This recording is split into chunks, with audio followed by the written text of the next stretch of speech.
Oi, gente, tudo bom? Olha só, eu vou gravar esse material aqui para ser um material de apoio, né, para nossa aula introdutória aí de física computacional, certo? Então, eu já discuti um pouco presencialmente isso, eu vou fazer aqui basicamente, vou passear pelos códigos da aula para a gente ir discutindo eles, tá? Executando eles, discutindo, tá? Botando a mão na massa mesmo, tá bom? Então, vamos lá, né? Então, eu tenho aqui alguns códigos que eu vou abrir e depois eu vou executar para vocês, ou então eu executo e depois eu abro, certo? Que são códigos que a gente, mais ou menos, que a gente discutiu, ou que faz parte aí do nosso material, né? Então, isso aqui é um código bem básico, sabe? Python puro, eu defino dois números, a gente já discutiu isso, né? Você define os números aí, não precisa declarar variável, aquela coisa. E aqui faz algumas operações: soma, subtração, multiplicação, divisão, aquela divisão real, né? Aqui é a divisão de inteiro, aqui é o resto da divisão, outra operação importante, e aqui é a potência, tá bom? E aqui eu vou escrevendo aqui, ó. Eu escrevo print, eu boto valores escolhidos, aí isso aqui é uma maneira de você escrever, ó, A igual a, aqui você bota a variável que está guardado o valor, entendeu? E aqui a forma de escrever o resultado dessas aplicações aqui, tá bom? Então, executar esse programinha para a gente ver o resultado, né? Aí, né? Ó, aí então, ó, valores escolhidos, A igual a 15, B igual a 4, que é exatamente essa linha aqui, ó, valores escolhidos, entendeu? A igual a, aí você bota entre chaves a variável, B igual a, então isso daqui é texto, isso daqui é a variável, tá bom? E aqui, no final, os resultados das continhas lá. Ó, ó aquele caso. Quando eu faço 15 sobre 4, que eu uso a barra, dá um número real. Quando eu faço 15 sobre 4, ele bota 3, que é o número inteiro, né? Entendeu? E assim vai, né? Beleza, gente? Então, primeiro código aí bem simples, né? Então vamos agora dar uma olhadinha no segundo código para a gente. Hum, o PDF desse material tá no nosso repositório, né? Então aqui é outro problema bem fácil, né? Eu defino aqui uma variável como massa, outra como aceleração, aí faço força igual a massa vezes aceleração, outro código bem básico. Aí eu organizo aqui. Já observe que esse texto eu coloco só entre aspas. Eu não preciso colocar aquele operador F lá de fora. Aquele operador F lá de fora eu coloco quando eu vou misturar texto com variáveis, tá bom? E vou usar o colchete, né? Beleza? Como aqui também, ó, né? Já aqui não, aqui já foi diferente. Eu botei tudo. Aqui é a parte textual, aqui é a parte da variável, que é essa daqui, e aqui é a parte texto de novo. Tá bom? Então, só a gente executar. Então, força 12 minutos, 12,5 minutos. Tá bom? Vamos para o próximo código. Bem, lembrando que todos esses códigos estão disponíveis para vocês irem brincando, né? Aqui a gente já começa a seara do NumPy, né? Certo? A gente já começa a fazer aí alguns estudos de NumPy, tá? Bem simplesinhos, mas a gente começa. Eu vou calcular o período de um pêndulo, 2π raiz de g sobre L.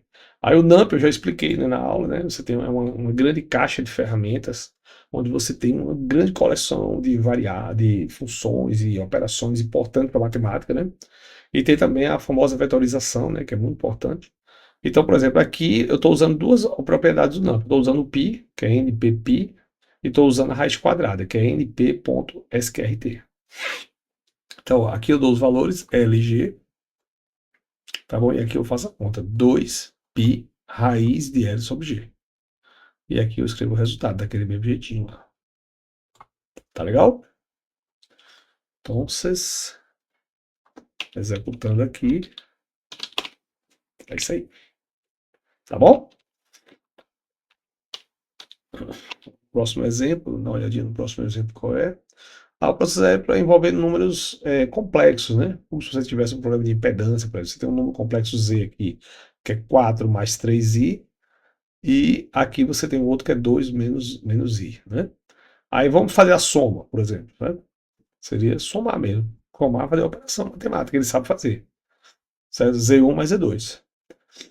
Aí aqui eu boto para escrever a impedância total, aí bota o Z, não precisa dizer, olha, esse número é complexo, não, ele vai analisar e vai descobrir que é complexo, vai escrever ele como complexo, tá? E aqui é o módulo da impedância, que é o módulo do número complexo, que é ABS desse cara. Então é pegar o resultado, que é isso, tomar o módulo. Beleza? E observe que aqui eu estou usando Python puro, então eu estou usando só a função ABS. Tá certo? Não estou usando o NumPy. Então, cadê?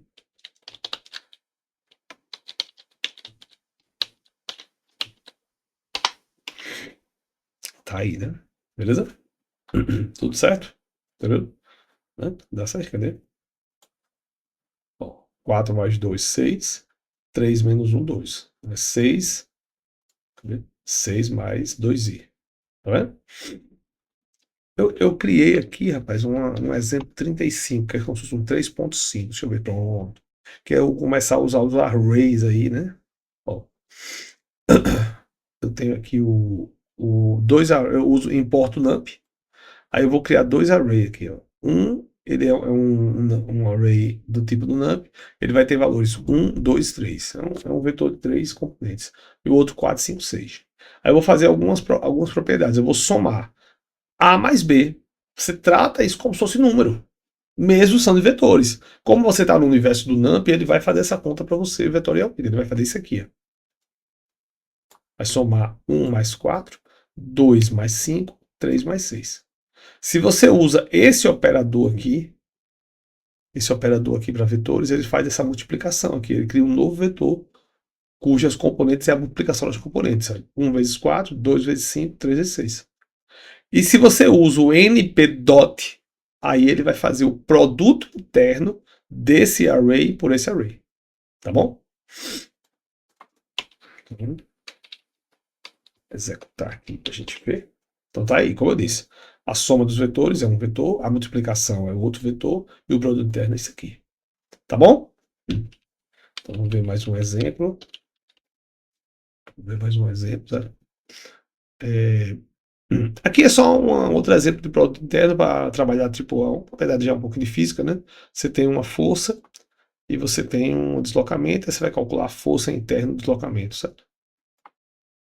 Né? Só uma outra aplicação do produto interno, tá certo? Né? A gente já parecida com essa que eu fiz no 3.5, né? Eu vou executar só por completude, tá bom? Beleza? Vamos para o exemplo 5. Deixa eu ver qual é o exemplo 5. Ah, tá aqui. Pronto, o exemplo 5 já é um pouquinho mais sofisticado. Então eu vou fazer um estudo desse tipo assim. S igual a S0 mais VT, usando o NumPy. Então primeiro eu vou definir o T, que é um vetor temporal, aquilo que eu expliquei na aula. Você vai começar no 0, terminar em 10. E vai ter 5 valores aqui dentro. Então esse cara aqui vai ser um vetor que vai ser 0, não sei o que, até 10. 5 valores aí dentro. E o vetor posições é exatamente essa fórmula. S0 mais V, que é uma constante, vezes tempos. Exatamente do jeito que está escrito aqui. Como eu estou usando a vetorização do NumPy, ele vai fazer isso aqui, vai criar um novo vetor, onde cada componente dele é dado por essa expressão aqui. Entendeu? E agora eu vou escrever o tempo e vou escrever posições. Observe que aqui eu estou escrevendo um vetor, viu, gente? E eu não estou fazendo loop, não estou fazendo nada. Isso aqui ele vai dar já a lista, a tabelinha dos tempos, e aqui a tabelinha das posições. Tá bom? Essa é uma das vantagens de usar o NumPy, né? Então tá aí. Tempos, 5 valores. Posições, 5 valores.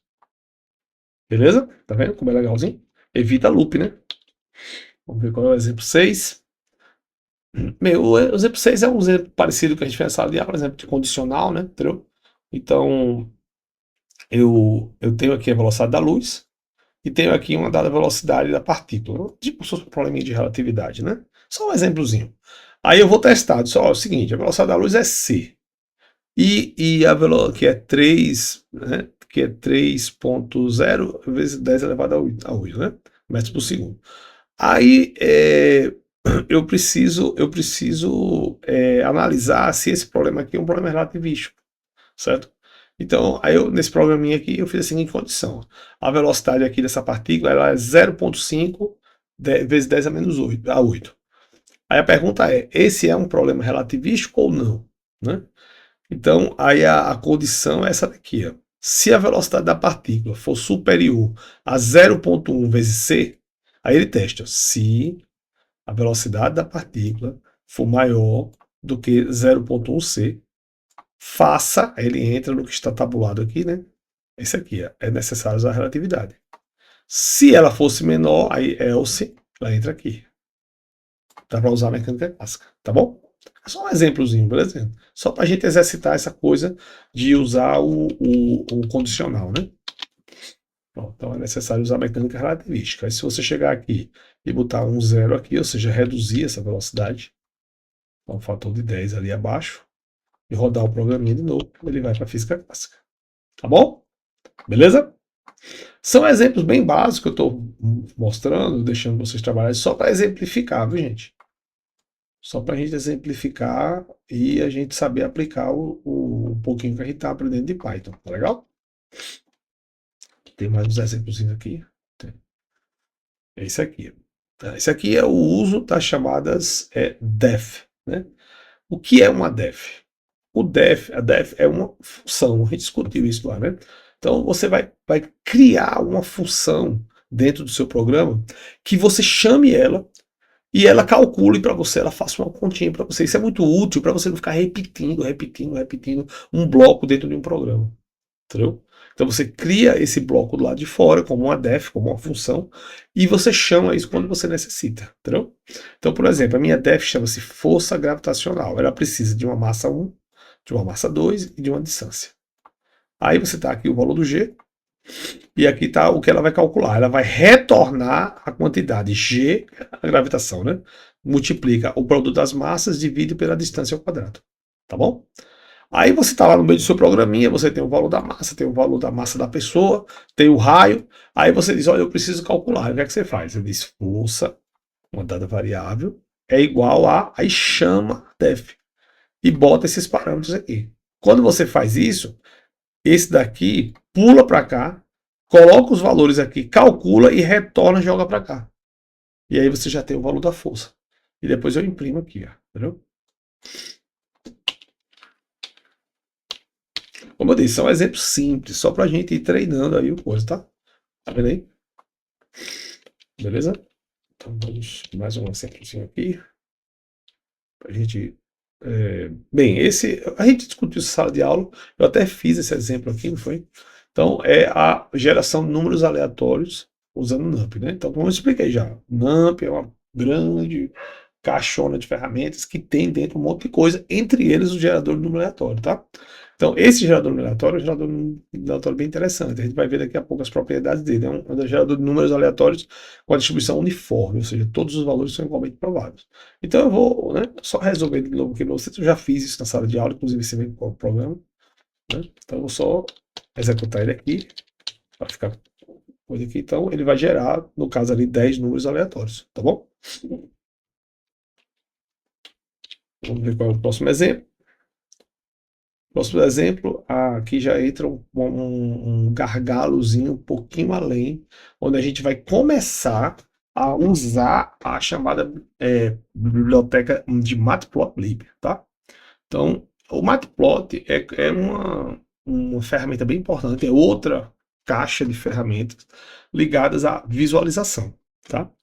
Então, ela é muito útil para a gente poder fazer figuras dentro do próprio Python. Então, você faz um código e o código, além de fazer os cálculos, ele já plota as figuras. Isso é muito importante, entendeu? Então, esse aqui é um exemplo de como usar o Matplot, sabe? Esse tema aqui, eu não cheguei a debater ele com detalhes na aula. Eu vou fazer aqui uma explicação e depois a gente volta a debater isso com mais calma, tá bom? Então, qual é a ideia? Estou usando NumPy, né? Então, você importa o NumPy e importa também o Matplot. Essa aqui é a estratégia para importar ela, tá bom? E aí vamos lá. Primeiro vamos criar uma função. Antes da gente plotar a função, vamos criar essa função. Então, eu já expliquei isso na sala. Eu vou criar um vetor x que tem números entre -π e π. Então, isso aqui, a gente já viu esse comando, né? Esse comando cria um vetor que tem números que começam. O primeiro elemento é -π e o último elemento é π. E nesse intervalo eu coloco 100 valores. Tá bom? Poderia ser mais, poderia ser 100, 200.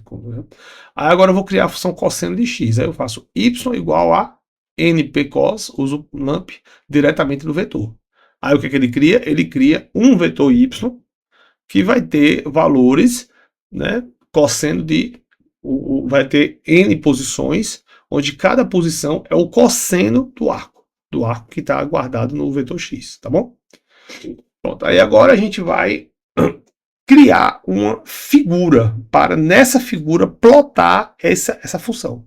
Então o comando para criar a figura é esse aqui, tá bom? É o PLT. Bom, o PLT é como se fosse o apelido, vamos dizer assim, do matplotlib, tá bom? Então você vai lá no plt.figure e você cria essa figura. Dentro dessa figura, usando o comando plot, pltplot, eu vou plotar x, y. Aí ele entende que a primeira coordenada é o eixo x e a segunda é o eixo y. Só isso, gente, já faz a figura. Só isso. Se você fechar um parênteses aqui, se eu fechar um parênteses aqui e tirar toda essa parte aqui, só isso já faz a figura. Tá bom? Se eu chegar para você e dizer, ó, peraí, vamos fazer um negócio mais simplesinho aqui. Vamos fazer assim. Vamos fazer assim, viu? Tá? Se eu comentar isso aqui tudinho, vou comentar esses negócios tudinho aqui. Tá? Vou comentar tudo isso aqui. Só isso daqui já faz a figura. Beleza? Quer ver? Então só isso aí já vai fazer aparecer uma figurinha aí. Tá vendo? Então já apareceu a figurinha, né? Agora, aqueles outros comandos que eu coloquei são os comandos para a pessoa ir sofisticando o negócio. Então, por exemplo, eu ligo esse daqui. O que é que eu faço? Ele tem a parte do plot. Aí tem também um comando para dar o label. E tem a cor que eu quero a cor vermelha. Esse outro daqui, ele vai colocar um label no eixo X. Um nome. Tá bom? Que é basicamente esse comando. E o que tiver aqui, entre aspas, ele escreve lá no eixo X. Esse daqui vai colocar um label no eixo Y. Esse aqui vai colocar um título no gráfico. Tá? Esse aqui eu vou desenhar uma linha no eixo Y igual a 0. Tá? É um comando para desenhar uma linha no eixo Y igual a 0. Eu posso até tirar. Esse daqui é o comando para ligar essa legenda aqui. Tá? Esse daqui ele liga um gridzinho, para botar um gridzinho na figura, tá bom? E esse último comando mostra a imagem. Então se você rodar agora o programinha completo, ele vai estar cheio de enfeitezinho. Ó, ele vai ter uma linha aqui em y igual a 0. Ele vai ter o nome, ângulo, vai ter amplitude, vai ter a legenda, tá vendo? E vai ter o título. Se você vier aqui e diz, não quero ser essa legenda não, vou tirar essa legenda daí. Aí você vem aqui, ó, comenta esse cabo aqui. Comenta esse grid também, eu não gostei desse grid, achei ele feioso. E vou comentar essa linha também. Aí o cara vem aqui e roda, vai ficar só a figura com a caixa vazia dentro. Né? E assim vai, compreendeu? Aí você pode também sair bulindo aqui, diz, rapaz, eu achei muito pequeno esse número, vou botar um nomezinho maior. Você bota font size igual a 15, por exemplo, tá? Aí você vai dizer, eita, eu vou botar aqui também, copia aqui também. Viu? Beleza? Aí quando você rodar de novo, agora o nome vai crescer. Cresceu aqui, tá vendo? Então é isso, é só um enfeitezinho onde faz as figuras bonitinhas, né? Tá bom? Deixa eu sair do diretório, cair no diretório errado. Agora vamos para mais um exemplo. Está quase acabando. Eita. O exemplo não existe. Exemplo 10. Está quase acabando, viu? Bem, esse aqui é um exemplo bem interessante, que é o seguinte. Eu crio dois vetores num, ó, um vetor x e um vetor y. Eles são números aleatórios. Tem 50 valores. Lembrando, esse gerador ele vai gerar números que ficam dentro do intervalo 0 e 1, tá bom? Beleza? Os dois aqui. Então, x e y vão ser números aleatórios entre 0 e 1. Aí agora eu vou plotar, seria que eu quero plotar com ponto. Aí tem um comando chamado scatter. PL scatter, que ele vai pegar as posições x e y e vai marcar um ponto. Esse ponto vai ter essa formato aqui e vai ter essa cor. E aqui é aquilo que a gente já discutiu. Aquilo que a gente já discutiu. Posso tirar o grid, para esse grid, não gosto desse grid, vou tirar. E pronto.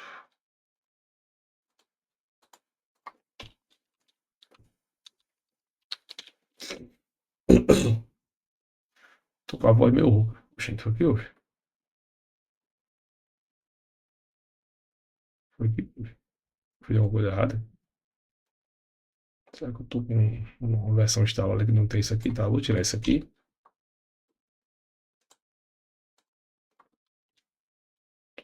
Às vezes eu tô... Ah, eu digitei uma coisa errada aqui, gente. Desculpa, perdão. Eu fiz uma coisa errada aqui. Desculpa, eu apaguei aquele cara ali. Não sei se vocês viram. Eu apaguei o negócio ali e nem percebi, gente. Desculpa. Perdão, ó. Eu apaguei isso daqui, ó. Viu? Foi mal. Desculpa. Agora vai. Desculpa, viu? Vocês viram qual foi o erro que eu cometi aqui? Quando eu botei esse 01 aqui, eu apaguei esse cara aqui.